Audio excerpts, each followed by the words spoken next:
Good morning, dear students. My name is Hanan Benoudi and I will be your teacher for the module British and American Culture and Society. This course is devoted to the English department students with the main objective to give you a background on both British and American social life, culture, values and society.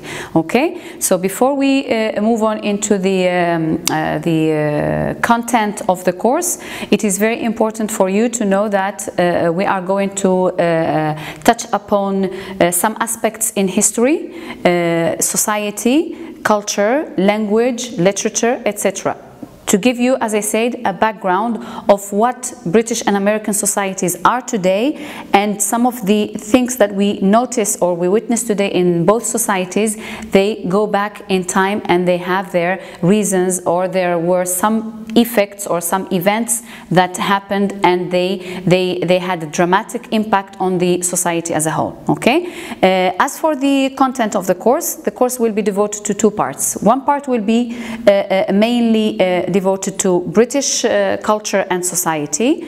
We are going to have a look at the founding of Britain, the political institutions of Britain, the monarchy in Britain, some of the most important historical events that had an impact in both society, religion and culture.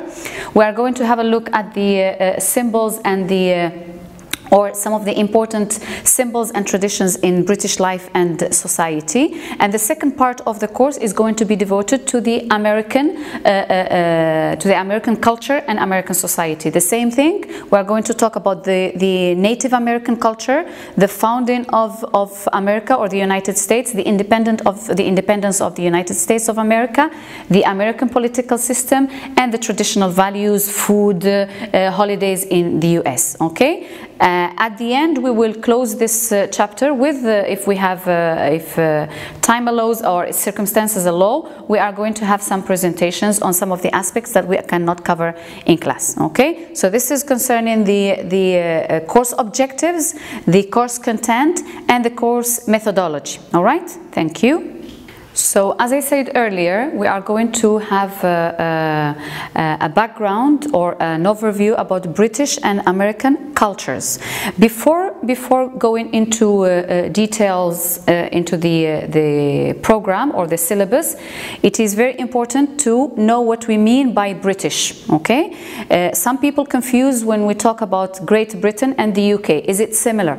Of course, it is not similar. When we talk about Great Britain, and we mean British, the adjective is British, we talk about England, Scotland and Wales. This is Great Britain. That's very important to know. So I repeat, so England, the capital is London, Scotland, the capital is Edinburgh, and the Wales, the capital is Cardiff. This is Great Britain. When we talk about the UK, it's the United Kingdom. It includes these three countries that I mentioned and Northern Ireland. Okay? Northern Ireland, not the Republic of Ireland. So when we talk about the United Kingdom, it is England, Scotland, Wales and Northern Ireland. And when we talk about the British Isles, okay, جزر البريطانية, it is a number of isles. It is the UK, so England, Scotland, Wales, Northern Ireland, and the Republic of Ireland, which is Southern Ireland, the Republic of Ireland. We will see in due time why Ireland was divided into Northern Ireland and the Republic of Ireland. Okay, so it is very important for you to know that when we talk about, if I'm going to tackle aspects of the British culture and British society or history, it's going to be England, Scotland and Wales and sometimes Northern Ireland. We are not going to mention the Republic of Ireland, okay? And when we talk about American culture, it's the United States of America. We are not going to talk about Canada because Canada is considered as part of North America. We are not going to talk about Latin America. So we are going to talk about the US. So it's US culture, British and US culture, okay? So it is very important as well, or similarly, to know what is culture, okay? To define culture so that you have an idea what your expectations will be. So when someone tells you that you will have a module on British and US or British and American culture, you know what you're expecting. So what is culture? So that's why I thought it is very important to define culture and to give you an overview, a definition and a background of culture with all its manifestations, layers and aspects, in order to understand when we are going to explain the British and American culture, what you are going to have a look at. Okay, so I will give you a background of or about culture. So what do we mean by culture? There is the definition that you can have a look at by the anthropologist Edward Taylor, and which is used by the Encyclopedia Britannica and Sapir. It says, culture is that complex whole. So you follow with me the definition. So it is a complex, okay, which means that it is not something very simple. So it is very intricate, and whole, which means it's an ensemble of things, which includes knowledge, so what people know, belief, what they believe in, this is religion, art, if there is some paint, if there is painting, art, graphic design, etc. Morals, that is the values that people stand for, law and customs, and any other capabilities and habits acquired by a man as a member of society.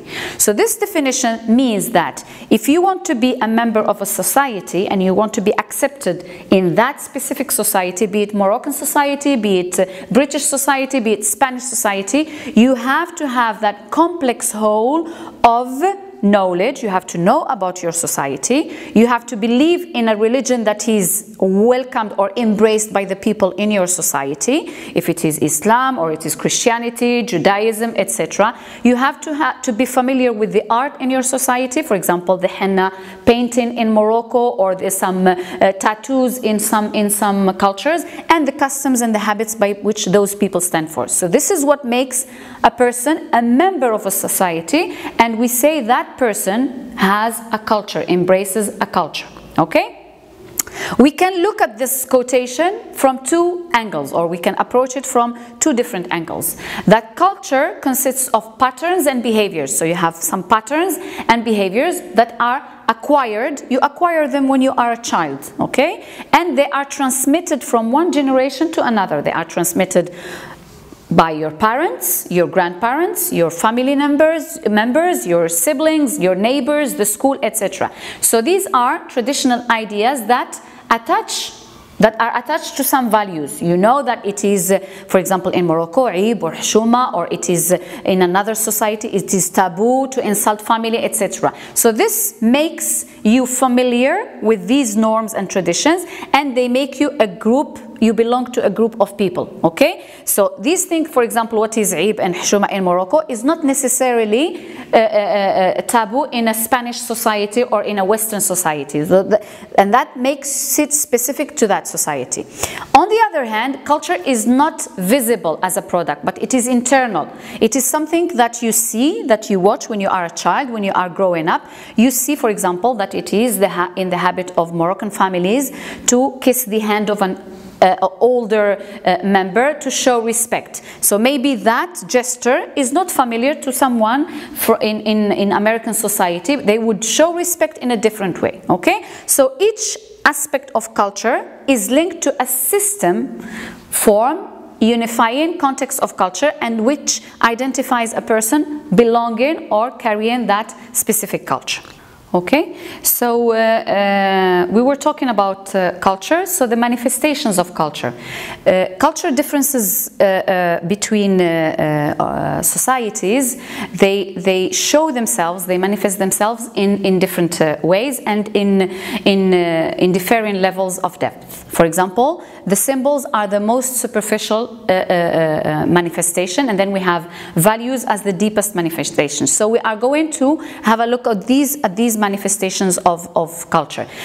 Symbols, for example, are any words, gestures, pictures, or objects. For example, when you do like this, or as I said, you see something and you identify that thing with a value or a tradition. So they carry meaning that are recognized only by the people in that group and in that society. For example, there might be a gesture that is familiar to Moroccan people but is not familiar to British or the other way around. Okay, so it is very important that we know that these symbols are shared by a particular group of a culture. Okay, and these symbols, they are sometimes regularly copied by others, and sometimes they change and we acquire new symbols because we live in a mobile society, not static society. Okay, then we have heroes. Heroes are the persons or the people, present or past. They can be real or they can be fictitious. They possess some characteristics that are prized in a culture. For example, we can talk about a hero, we can talk about a Moroccan hero like Abdelkrim Khattabi, for example. He is real. Or we can talk about Aisha Kandisha, for instance, which is fictitious, or who is fictitious. The same thing in British culture. We can talk about the Scottish hero for the Malcolm that was in Braveheart, the movie Braveheart, or we can talk about any other fictitious hero that people identify themselves with, and this hero or these heroes, they vehicle some characteristics. Okay, then we have the third manifestation is the rituals. Rituals are the collective activities. Sometimes they are superfluous in reaching the desired objective, but sometimes they are considered as socially essential. For example, the way people celebrate Eid in Morocco, the way people celebrate some rituals in Ramadan, what they eat, what they wear. The same thing in Britain. People, they celebrate St. Patrick, for example. They have some special food, or they celebrate in the US, they celebrate Thanksgiving. They have some specific meals to prepare, a turkey. They go outside, they visit families. So these are rituals. They are manifestations that can express or can identify a person belonging to a specific culture. It can be, as I said, celebrations, a way of greeting, sometimes religious and religious ceremonies, as I said, Ramadan, Eid, etc. Also paying respect to the others. It differs from one culture to another, and this does not mean that one is better than the other. We have to agree that all cultures at this level are the same, but they manifest themselves in different ways. The core of culture is formed by values. Okay, values are the tendencies for the preferences of a certain state of affairs. We say this is good, this is bad, this is right, this is wrong. It is wrong to do something, it is right, and of course they can be inferred from the way people act under different circumstances and in different ways. So in short, we can say that symbols, heroes and rituals are the tangible or the visual aspects of the practices of culture, and the true cultural meanings of the practices is intangible, and this is revealed only when the practices are interpreted by the insiders. So we are going to have a look at this graphic representation, as you can see here. So values is in the core of the cultural manifestations. Okay, then you have the rituals, then you have the heroes, and then you have the symbols. So all of them, they lead to practices. So you see here that practices is the common aspect or the common element with all these manifestations of culture. All right, we are going to conclude this part on culture by explaining the layers of culture, or the different layers by which culture is manifested. So people within the same culture, they carry several layers of mental programming within themselves. Okay, and different cultures or different layers of culture exist at the following level. So we have the national level.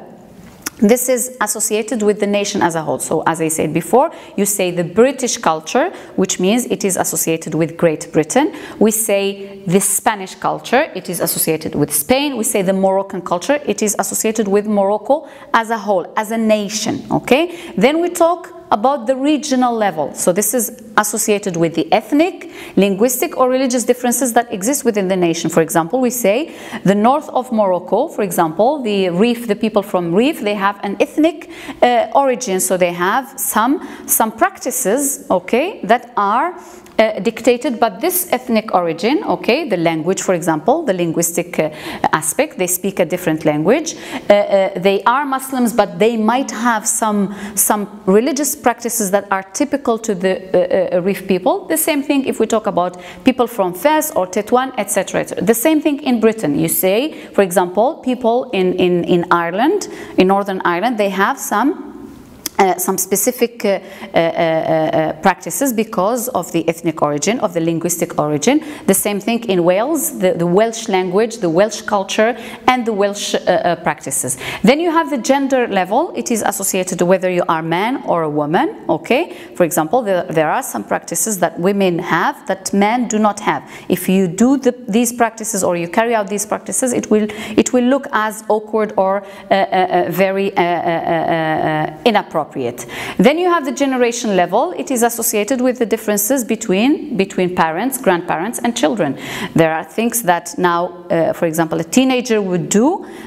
If an adult does the same thing, it would look inappropriate, as I said. Then you have the social class level, is associated with the educational opportunities and differences in occupation. For example, you take the same ritual in Morocco. If we say, for example, Sbu' or Al-Khtana or circumcision, the way a family from a higher social class would celebrate that ritual would not be the same. Okay, for example, if a family has the financial means, has the budget for that, they will celebrate it in a different way. But at the same time, there is a common core, that is, they celebrate the circumcision, which is Al-Khtana in Morocco, in Moroccan culture, is something very, very important. And then, of course, you have the corporate level. It is associated with companies. Companies today, they have what we call company culture or organization culture, and they set some values and some standards by which they stand for, and they fight, and they are a member of that company, identifies himself or herself as belonging to that organization and that company. So this is all concerning the definition of culture and the manifestations and the layers of culture, to put you in the picture of when we talk about culture, what we mean, so that you prepare yourself to the next chapters, which are the British culture and the American culture and society.